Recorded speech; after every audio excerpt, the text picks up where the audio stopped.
नमस्कार दोस्तों, आप सभी का स्वागत है एक बार फिर से Shyam education world YouTube channel में। दोस्तों आज की इस वीडियो में हम लोग जानेंगे ट्रांसफार्मर के बारे में। ट्रांसफार्मर क्या होता है, ट्रांसफार्मर का वर्क क्या क्या होता है, ट्रांसफार्मर का उपयोग क्यों और कैसे करते हैं। तो दोस्तों आज की इस वीडियो में हम ट्रांसफार्मर के बारे में पूरी डिटेल्स में जानेंगे। तो आइए दोस्तों देखते हैं। और दोस्तों मैं आपको बताना चाहता हूं कि ये वीडियो उन स्टूडेंट के लिए काफ़ी इंपॉर्टेंट होगा जो इलेक्ट्रिकल के क्षेत्र में हैं या इलेक्ट्रिकल के क्षेत्र में जाना चाहते हैं या इलेक्ट्रिकल के क्षेत्र में काम कर रहे हैं, तो उनके लिए ये वीडियो काफ़ी इंपॉर्टेंट होगा। तो दोस्तों वीडियो में आगे बढ़ने से पहले बोलना चाहेंगे, अगर चैनल पे नए हैं तो प्लीज़ चैनल को सब्सक्राइब कर लीजिए। तो आइए दोस्तों देखते हैं ट्रांसफार्मर के बारे में पूरी जानकारी।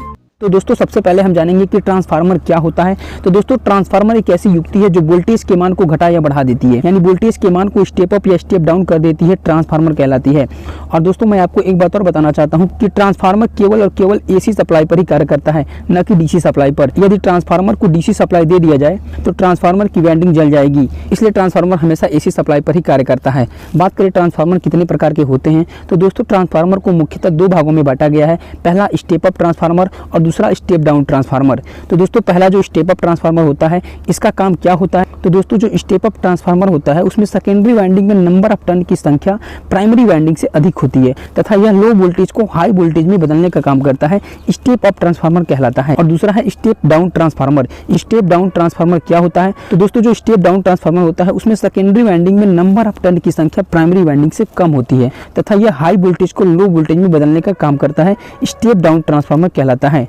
अब बात करते हैं ट्रांसफार्मर के सिद्धांत के बारे में कि जो ट्रांसफार्मर होता है वो किस सिद्धांत पर कार्य करता है। तो दोस्तों जो ट्रांसफार्मर होता है वो फैराडे के विद्युत चुंबकीय प्रेरण के सिद्धांत पर कार्य करता है, या आप इसे अन्योन्य प्रेरण के सिद्धांत पर भी कह सकते हैं।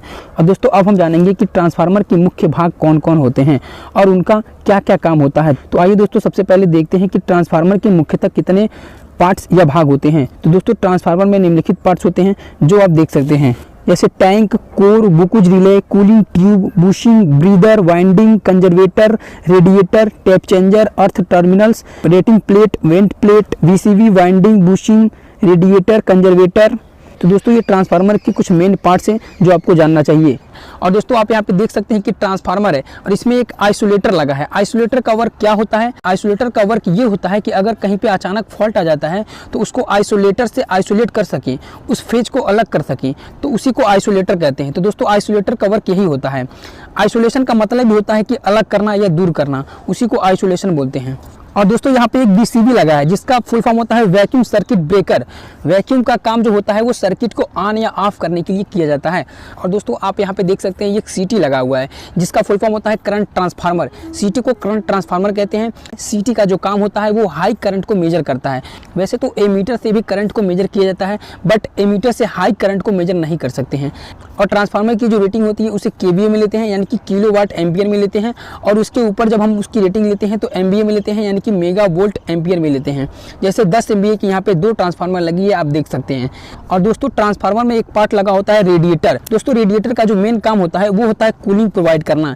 ट्रांसफार्मर अगर गर्म होता है तो रेडिएटर के थ्रू हवा इसके अंदर से क्रॉस होगी और ये हमें कूलिंग प्रोवाइड कराएगी ट्रांसफार्मर को ठंडा करने के लिए। और दोस्तों ट्रांसफार्मर में एक टेप चेंजर लगा होता है जिसे ऑन लोड टेप चेंजर भी कहते हैं। टेप चेंजर का मेन काम ये होता है कि हमारी जो मेन वोल्टेज होती है उसके अंदर अगर वोल्टेज कम या ज़्यादा होती है तो टेप चेंजर से हम वोल्टेज को कम या ज़्यादा कर सकते हैं।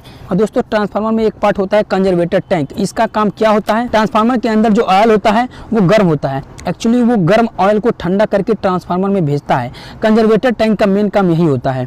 और दोस्तों कंजर्वेटर टैंक के जस्ट नीचे एक बुकुज रिले लगा होता है। इसका मेन काम क्या होता है, अगर ट्रांसफार्मर में कोई भी किसी भी तरह का फॉल्ट आ जाती है तो इंडिकेटर को इंडिकेट कर देता है और बजना शुरू हो जाता है। तो बुकुज रिले का मेन काम यही होता है, इंटरनल फॉल्ट को देखना। तो दोस्तों उम्मीद करते हैं कि ये ट्रांसफार्मर के बारे में जानकारी आपको अच्छी लगी हो, तो please like and subscribe this channel. Thanks for watching video. मिलते हैं एक न्यू वीडियो के साथ, तब तक के लिए धन्यवाद।